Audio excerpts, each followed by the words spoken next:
host here on Voti TV for Voice of the Week segment. It's another edition, of course. And you know what? It seems normal kapag naririnig natin yung mga boses ng iba't ibang tao kung saan-saan. At normal din na ginagamit natin ito araw-araw, 24/7. Pero alam nyo ba that your voice can also turn you into a legend? Yes. Siyempre kapag marami nang nakakarinig sa boses mo, talagang makikilala nila kayo. And for today's show, nako, meron po tayong makikilala na namang dalawa sa mga sikat na voice artists dito sa Pinas. Yung isa nga sa kanila ay tinatawag na supremo ng dubbing industry. At yung isa naman, nako, siyempre talagang nag-uumpisa na siya na makilala sa dubbing industry.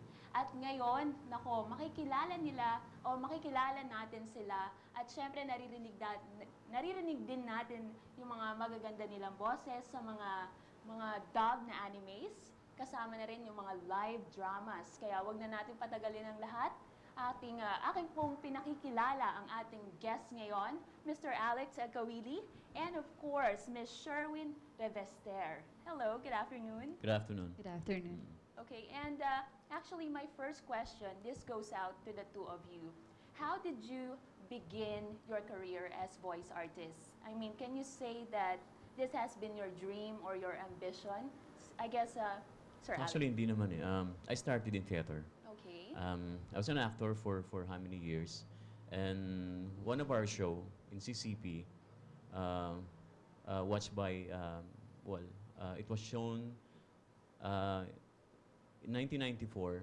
Danny Mandia was one of the audience. And after the show, immediately nagpunta siya sa backstage and he invited me to audition for one of the anime. Actually, it was Remy. Wow. It was October 10. He invited me to visit the studio and audition for a part. And, sa awa ng Diyos, o sa swerte siguro, I grabbed the part. Wow. Maliit lang naman. And then, yun yung naging baptismal ko for anime dubbing. To enter the dubbing industry? Yeah. Wow. And how about you? Para sa Can I call akin, you Ate Sheng. Sheng, okay. Okay. Bali sa akin, memorable siya because I myself is an anime fanatic. Wow. So, ang dami kong sinusubaybayan sa television ng mga animation. Okay. And then, meron kasing isang title na nahook talaga ako. And then one time, napanood ko siya sa isang station and then tumawag ako sa station na yon. Nag-request lang ako. It's just like yung fan na nag-request ng something para sa favorite niya. So, parang ganun nangyari. And then, ang sabi ko, gusto ko po mapanood yung proseso ng dubbing, kung paano ginagawa. Nung nanood ka, parang mas gusto mo pa siyang itry? Actually, wala sa isip ko talaga na gusto ko siyang itry. Gusto ko lang siyang mapanood. And then, nung nandun na ako, siguro opportunity nga na yung mismong mga tao doon sa studio ang nag-offer sa akin, bakit hindi ko raw itry. And then, I grabbed the opportunities, di ba? Of course, Why it's not? there. Why not? Why not grab the opportunity? So, doon nag-start ang, masasabi ko bang career pagiging voice artist. Oh, yeah. Okay. And Sir Alex, Alex, you've mentioned that you are a stage actor. Are you still a stage actor? Actually, Yes. lang ngayon. So, do you think that your experience as a stage actor helped you in this craft? Nakatulong ba to? Yeah, siguro malaki. Yung pag-build up ng confidence siguro.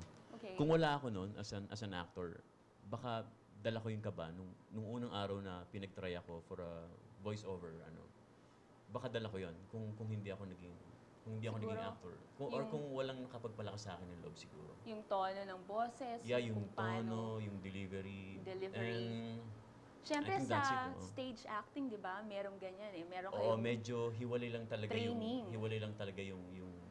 yung tono ko nun because iba yung tono ng theater sa tono ng paano the yung use of pagkakaiba anime. nila sa stage? In a way kasi sa theater, it's like more normal eh. No? Depende rin sa play. Like kung classical plays, like you have Midsummer Night's Dream or mga Noli Me Tangere, El Fili, iba yung delivery mo as an actor. Iba rin yung delivery mo pagdating sa anime dubbing because ang unang i-analyze mo, magugustuhan ba ng, especially nung bata, which is your market, yung Yes. boses na gagamitin mo or yung atake na gagamitin mo. You have to consider a lot of things. Okay, to Sheng, Yes. what are the challenges that you face as a voice artist? Siyempre may mga challenges yan. Yes, of course. Kasi nung nag-start ako talagang as in novice or talagang wala akong kaalam-alam.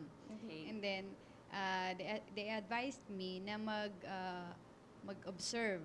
So, pag may time ako, at that time kasi student pa lang ako sa college. So, Wow. parang naging part-time job ko siya. Hindi ba siya mahirap i-juggle yung schedule mo?